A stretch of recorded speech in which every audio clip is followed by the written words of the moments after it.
Welcome to Fun and Games Side Quests. Every episode is a different host sharing a video game they love and why they love it. Stay a while and listen. Welcome to another episode of Side Quests. I am Shane Selterre, host of the Retro Hangover podcast. My other half, Chris Copleen, he joins me every week to talk about classic video games. That's what we do. We've been doing it for, about almost 10 years now. So please feel free to go check that out if you like this kind of content. But I am here today to talk about yet another one of the games that defined me, I would say, as a person. Well, no, you know what? Actually, yes, it kind of defined me as a person, for better or worse, probably. And I'm doing this anyway, even though I absolutely am suffering from a post-holiday travel head cold, so I might sound a little sniffly, so bear with me on that one. But I'm here to talk about Diablo, the very first, the OG, the isometric ARPG that really, in many, many ways, started it all. I did not have a computer in the home until a little bit later.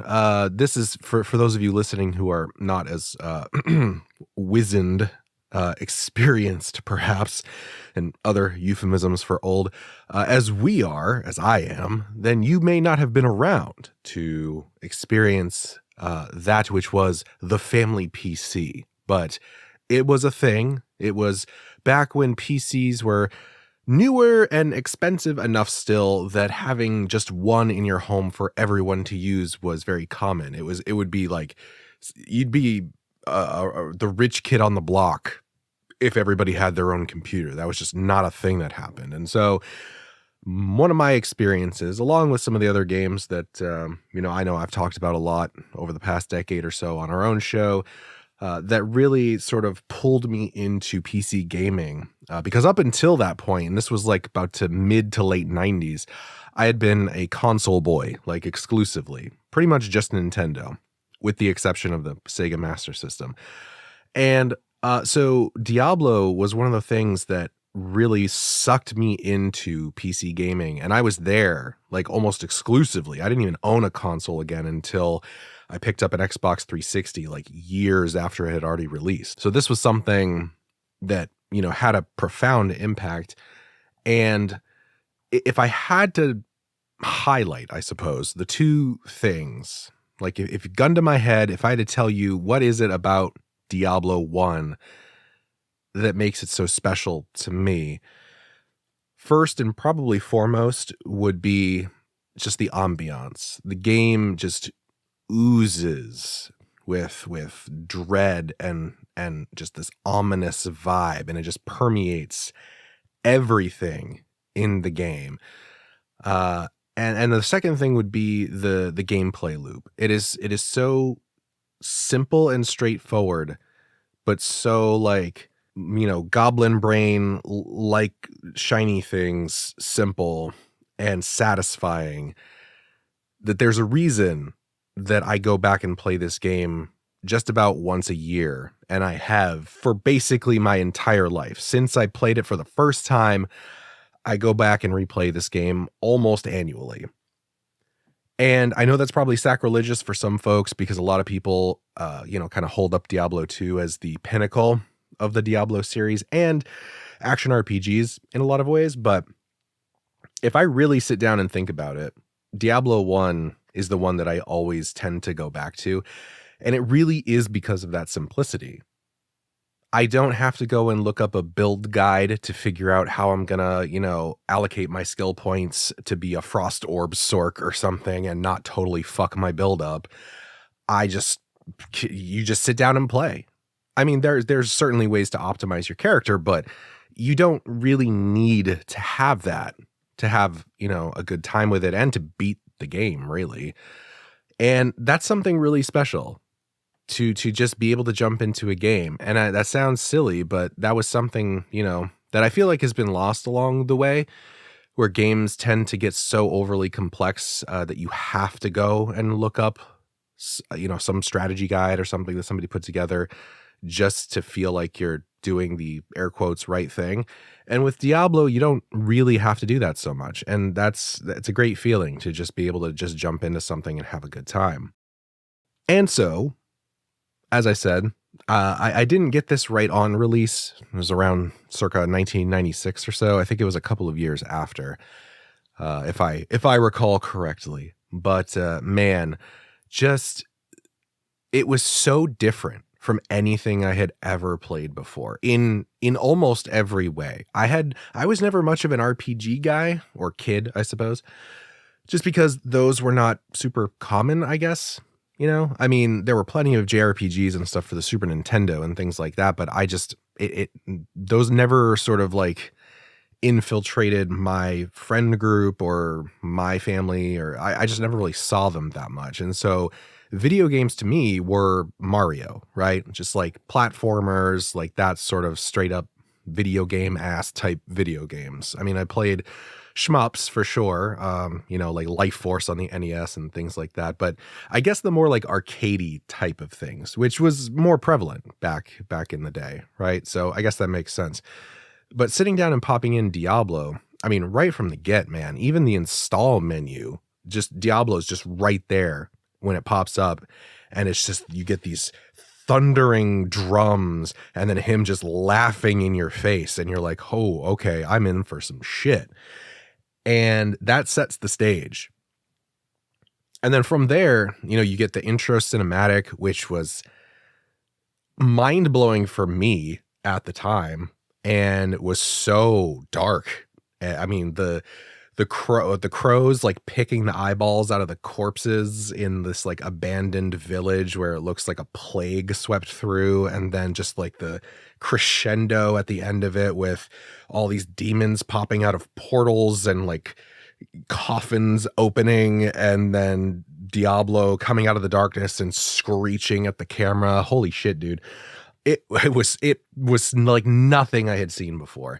And then from there, the isometric action RPG style gameplay was completely new to me. And so this gameplay loop, right, of, going, killing things, collecting loot and gold, and coming back up to town and selling off the stuff you don't want, and looking, identifying magic items to see if they give you better stat boosts than what you have, and then going back down and rinse and repeat. Like I said, it's a very simple cycle, but it works. And the reason it works is because it doesn't overcomplicate itself. It's, it doesn't have to. That's kind of the thing, with later games. Like when a game sets like a precedent, then all the other games that come after feel compelled to have to one up it. And that includes games in its own franchise, and sometimes that's good, iterating and improving on something is always a good thing. But when you really nail a formula right out the gate, like I feel like Diablo did, sometimes you don't need to necessarily add more to it. And that's where that complexity comes in. Like, hey, listen, as much as I'm enjoying my time right now with the early release of Path of Exile 2, I still look at that passive tree, if you even want to call it that. It's more like a spider web. And I'm just overwhelmed. I'm like, what do I do with this? And with something like Diablo, it's just like, oh, well, I'm playing a warrior, so I need strength to do more damage and wear heavy armor and probably some vitality so that I survive. That seems fine, right? And you can do that. And you could do just fine. But there's enough flexibility that's built into Diablo that still makes it compelling beyond just a very straightforward warrior, strong, bashy guy, right? Because any character in theory can do anything. You start out with different base stats based on your class. You've got a warrior, you've got a rogue, and you have a sorcerer. So, if you want to play that class fantasy, you can play it very straight and just do that. Rogue is dexterous and shoots bows. Sorcerer is very intelligent and casts spells. You can totally do that. Works just fine. But you can also sort of mix and match things. Like you could be like a battle caster if you want to be. Like you could build a sorcerer who is also strong enough to wear heavy armor and still cast spells, or go the other direction and be basically like almost like a paladin, right? Where you play as a warrior, but you also give yourself enough intelligence stat points to where you can learn spells. Because the way that you learn spells in Diablo 1 is from item drops. You find them naturally and organically in the world, which again is another reason why this is it's such an immersive experience. And it's these little things that when you kind of highlight them, they don't sound like super important, but when it all comes together, it just meshes beautifully. And so you find books, spell books or scrolls. Scrolls are one-time use things that, you still need to have a certain stat threshold to be able to use it, but it's a one and done, but books, spell books that you find in bookshelves scattered throughout the dungeons, or on like, tome stands or things like that. If you have the stats to be able to understand it, right? So you have a high enough intelligence, you can read those, and that's how you learn spells. And that's also how you upgrade the level of spells you already know. So it's this very, very organic way of doing this, but that also means that any class can learn spells. Now, there's caps on that. Like a warrior has a lower ceiling on their intelligence skill than, say, the sorcerer. So like the warrior is never going to learn the very, very top tier spells, but that makes sense. But there's enough flexibility there where a warrior can still make really great use of magic. Like a great example of this is one of the bosses that you may come across, because also we haven't even gotten into the randomization yet, but you can use something like Holy Bolt, which is exclusively to do damage against the undead. And that's actually really super effective against like King Leoric, for example, because he's a big ass reanimated skeletal king. So that works really well. You could totally do that instead of getting up in his face with a sword as a warrior. So that flexibility is really cool. So you have that, right? And then, as I just mentioned, this game has a lot of randomization built into it in almost every facet, or at least every facet that I think matters. So there are, 16, I believe, if I remember correctly. I think there are 16 levels in the game, and you start at the cathedral, and you have the sort of like crypts under the cathedral. That's the first 4 levels. Then you have the catacombs, then the caves, and then hell itself. Every single level, the layout of said level is randomly generated every time you play a new game. So in theory, no 2 playthroughs are ever the same. And so you have these randomized level layouts, which makes things fresh every time. The loot drops are also randomized. They use a sort of like prefix and suffix system where, you'll have a base item, let's say like a staff or something. And then if it rolls as a magic item, which is one step up better than just a normal item, then it'll have some sort of like prefix or suffix on it, maybe let's not use the staff because I can't think of a good prefix for that one, but like plate armor, right? You'll get like plate of the whale, and of the whale is a suffix that means something specific. In that case, I think it's like increased vitality or something like that. So you have this sort of like randomized loot as well. So you're always hunting for this like potential better drop than what you've got, which is part of that really addictive gameplay loop.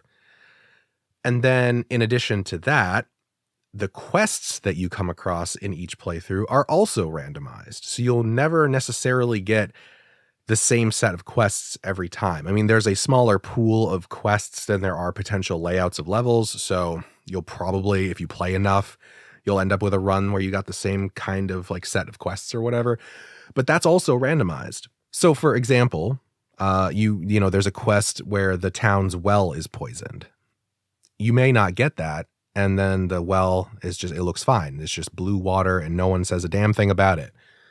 But then in other runs, you walk into the center of town right off the get and you see the well and the water's this sickly green color. And you're like, oh, what's up with this? And then you talk to someone, Deckard Cain, whoever, and they'll be like, yo, our town water's poisoned. Like, can you do something about this? We think it has something to do with the creatures living under the cathedral.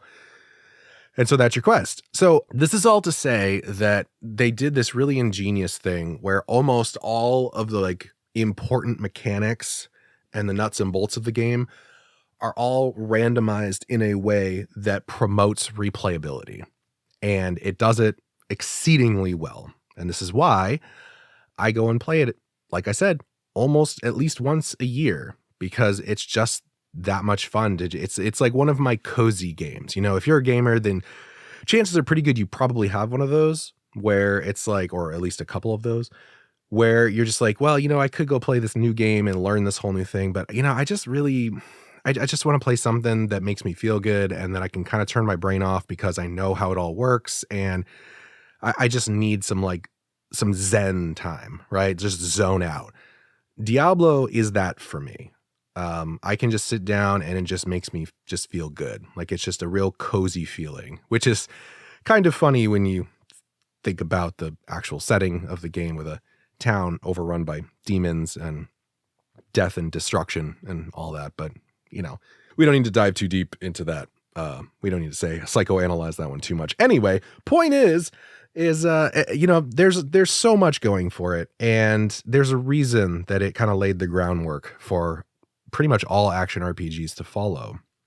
And that's not even to touch on, you know, battle.net and the multiplayer aspect of it. That's a whole other thing. That was brand new as well. You know, being able to jump on and play with other people from around the world was crazy, you know, and it was very much the Wild West of the internet at the time.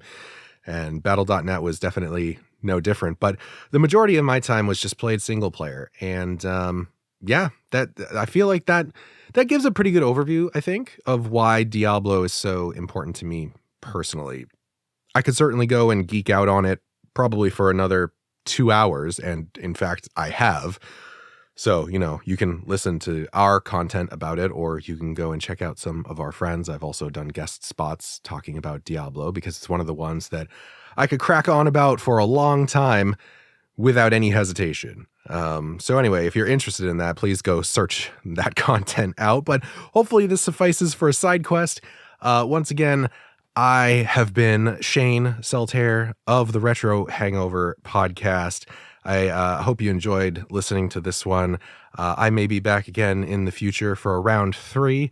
I still got other things that I can gush about. So until that time, happy gaming.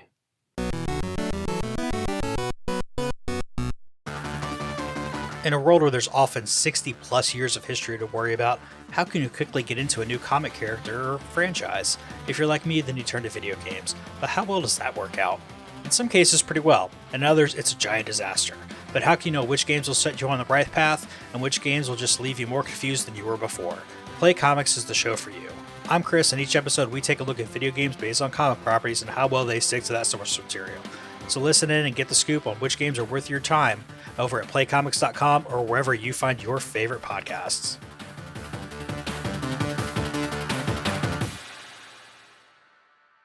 CPOV. CertainPOV.com.